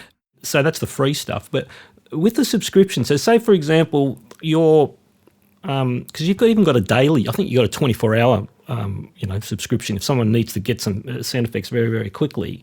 So anything that they download in that 24-hour period, are they allowed to use that in other productions as well, or just the one that they're producing while the subscription is active? That was one of the questions that I had. So the way this works is that as long as you have a subscription, you can use every sound in any project you'd like, and the sound will live with the project in eternity. Right. But when you cancel a subscription, you're not allowed to use the sounds you've downloaded. Right, that's the question. So you can't download a library and then just use it forever. Yes. It's not, Okay. So that was the question, because we hadn't covered that one, and it was kind of floating around the back of my head, because Erin has just drilled this into my head about copyright and legality of samples and stuff. And recently I was navigating, and this wasn't anything to do with a sound effect, but it was something to do with a sample library set that I'd used. It was like a construction kit in one of my DAWbench sessions, and it got a strike on YouTube someone made a claim to it, but it was a false claim. I mean, I've just read an article yesterday where 2 guys in America had generated $35 million from false claims on YouTube. So they worked out this amazing system where they were just hitting tens of thousands, making tens of thousands of claims, and a lot of people weren't fighting it. And then they started earning on those videos illegally $35 million before they caught them. Wow. Crazy. I'm not sure if I sent Erin that. Yeah, no, you did. Yeah. Just I haven't read it yet. Read that article. $35 million these guys managed to generate. These guys are like living living the high life. Just ripping people off. That's crazy. Completely ripped off. They basically manipulated the algorithm. So I to a lesser extent, I got a strike, and the more I looked into it, I went, what are they talking about? And the guy that actually made the claim, I said, he didn't generate that sample library. And of course, the person that copped the strike that had the session running in his video, he made the claim back, and he ended up getting it remonetized. But there's a lot of people that will just go, I'm not even going to bother, and they just keep losing all of the monetary. $35 million worth? It's amazing. That's really bad. Whoa, I haven't heard about that. Yeah, well, look, if there's ways to kind of manipulate and screw systems, there'll be definitely people that'll try and leverage it. That's human nature, I think. Yeah. Hey, I've got another question. Just with the community, we kind of touched on it earlier. That a lot of the featured sets that you are introducing are actually driven by community and end-user requests. Can you give us a bit of an overview on the actual community itself? I'm not sure. Do you have a forum? You don't have a forum, do you?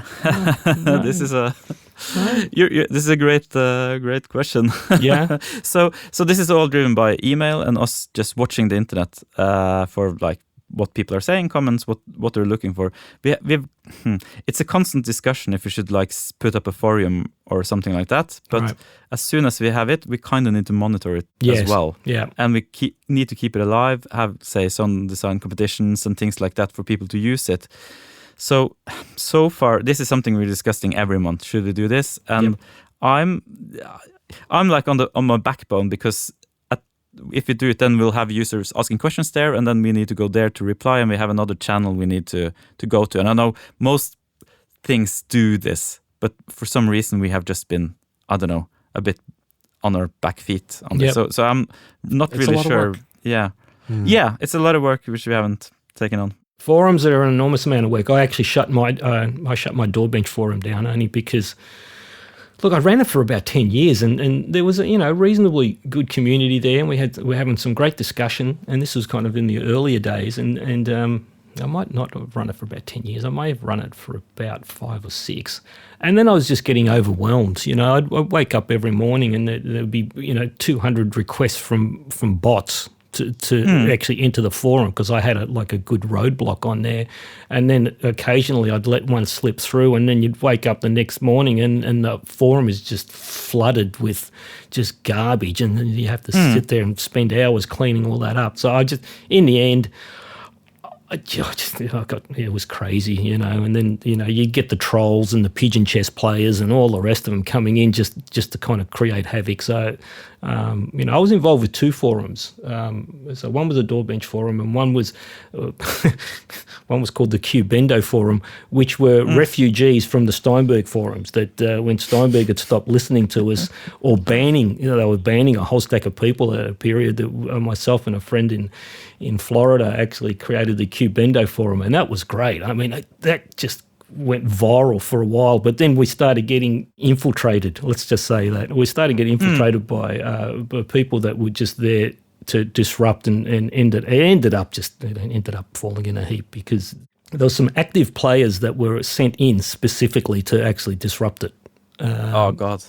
And so in the end, we just went, oh, man, do we really have time for this shit? No, So that's why I haven't resurrected the forum, only because it is hard work. So I hear you. Makes me feel a lot better hearing you. Yeah, it close it down. Peder, it is a lot of work, and I had a team of moderators and admin helping me, and we were just like going, you know what, we got better things to do than this. Yeah, but I could say we're really good like on email and keeping in touch with like users and all of that, and like listening to their feedback. So, but it's just easier for us to do it by email the way it is now. Yeah. So do you interact on social media? Oh, sorry, Pete. I'd say I found that Discord actually works really well for this because it tends not to get farmed by bots and stuff so much. So, I've been trying it out with our MIDI project, and so far it's been pretty good. Cool. I don't know what it is that makes it better. It just seems better. Yeah. I can't flow with it.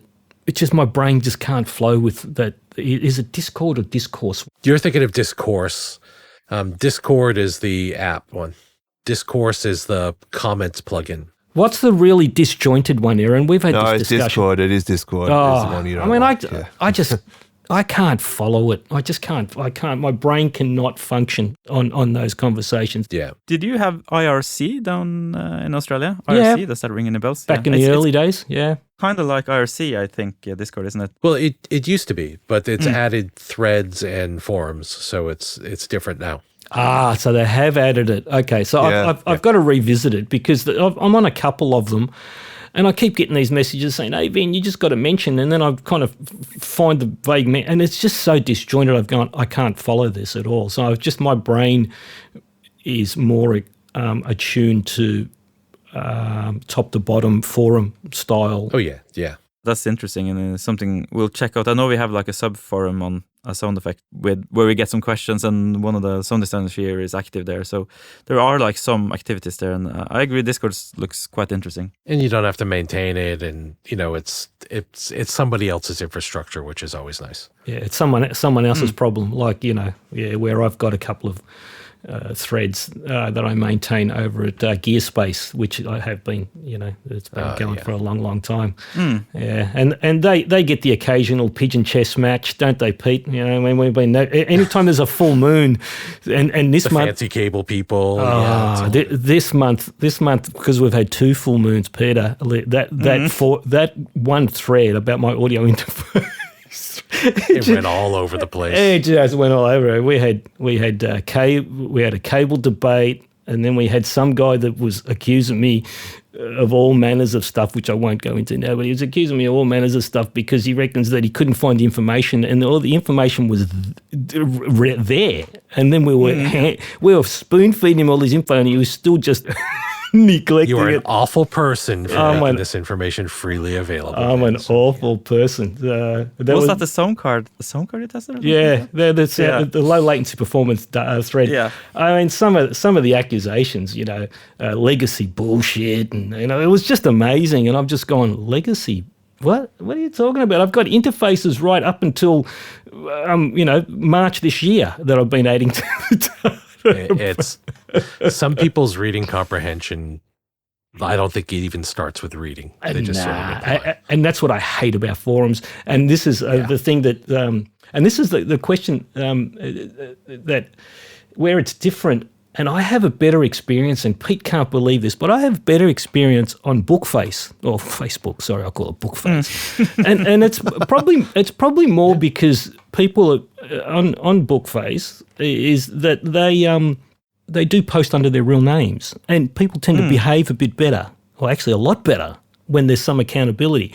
Where on forums, when they're posting under Ghost Rider or whatever else, the account that was created yesterday. Yeah, the Ghost Dragon Rider, whatever, and they're an expert on everything, and they're never accountable because they're never posting under a real name, and then they'll get banned, and then I'll create another sock puppet account, and there's probably the same guy posting and causing trouble under 4 or 5 different accounts, and it just gets tiring. So yeah. I think email is pretty good because my experience with you guys was it was like I emailed you about that smart description thing, and before I knew it was like a couple of weeks later you'd implemented it. So it's like works perfect. I think. Yeah. Don't need a forum necessarily for that.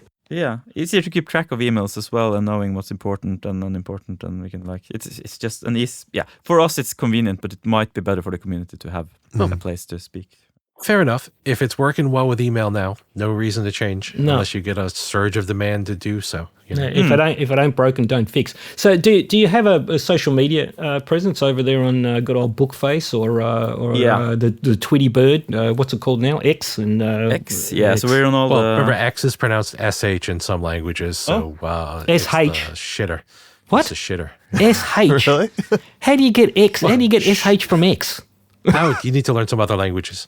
Well, because they wanted you to start calling them XEETS instead of tweets and XITTER and also. So so just substitute SH and you're all good. Yeah. Then again, you got Xeon that starts with a XE, Xeon. Yeah, and it becomes a Z. So that would make it Zitter. Zitter. Which I don't know how good that is. Zitter. Yeah. How do we get onto that? It's the teenage version, I guess. How is X doing? Is it is it growing or is it shrinking or just in general? Well, I think it's doing better than the other one. What's the other one? What was the other one called? Threads. Threads, yeah, from Facebook. Which just sounds like clothing. I think I think that unraveled very, very quickly after they. It unraveled. Wait a minute, we need a sound effect for a drum. Of a bloody thing unthreading. Well, I mean, after the first couple of viral days where they moved from Instagram, and I don't know anyone that's on Instagram, but they moved all of those across, and then I think that I was reading the participation rate in the first couple of weeks dropped 85 to 90%. Oh boy, there you go. How did we get onto that? That was me. That was my fault. I don't know. Yeah, sorry. I'm sure I helped. Yeah, what with Zitter? Yeah, Zitter. Shitter. There you go. So we're on social media. We're on Bookface. That's right. Do you want to host? We have a co-host position probably opening up here. Yeah, sorry. Yeah, so someone will just actually keep the conversation on track. And sorry. So yes, social media. I thought you were on social media. I mean, look, and you can respond to social media. So we get comments and we respond quickly there as well. So it's easy to get a hold of us. I'd say. Yeah. And look, and again, like I've found, people are more respectful there because they tend to actually use those Bookface accounts with more than just wanting to troll, which is unfortunately the dynamic on a lot of forums still to this day. So there you go. Now, guys, we've almost, I reckon we've covered pretty much everything, unless there is something else that you want to discuss. Pete, Erin? I'm happy, yeah. Yeah, happy? This has been great. I've loved everything that we've learned in this. So. Yeah, and I mean, I think, I don't think there's been a show that we've laughed that much, guys. That was. I mean, I got tears coming out. I had tears coming out on some of those, so that was good. And it's been a lot of fun. It's weird. It feels like we're in the same room, as you said. You're trying to edit it, so it sounds like it. It's just because everyone's on a good mic, So it's just like it's such a natural. Yeah, and that's always been a premise that I've done my best to actually approach this show, being an audio, the focused show, that I want everyone to have equal quality where at all possible, and that's why I do it with the locally recorded files and stuff. The other thing with the show is I want it to feel like we're basically a couple of friends sitting in a pub having a bit of a laugh. A bit of a chat. So it's and we do cover some pretty serious stuff. We do, and there's a lot of technical information as well. But it's got to be fun. And I think we achieved that today, guys. That was awesome. I had a lot of fun. Yeah. This is great. I've been listening to the show as well, and I really enjoy it. And a lot of the super deep technical talk as well I find really interesting. Yeah, because it's. Not a lot of people are talking about it. No, thank you. That's great. Okay, I think with that, I'll just thank everyone again for their time and energy today. That has been great. I'm going to be flying in a couple of sound effects at some point at the edit stage, which is which is going to be fun again. And I think I'll get Erin to kind of help me with some of that stuff. I think it'll be I'll give you a Soundly code as well, so you have all the sound effects. Okay, I'll have all the sound effects. That'll be awesome. Okay, all right. Well, with that, again, guys, thanks very, very much. And I think that is a wrap. And with that, on to the next.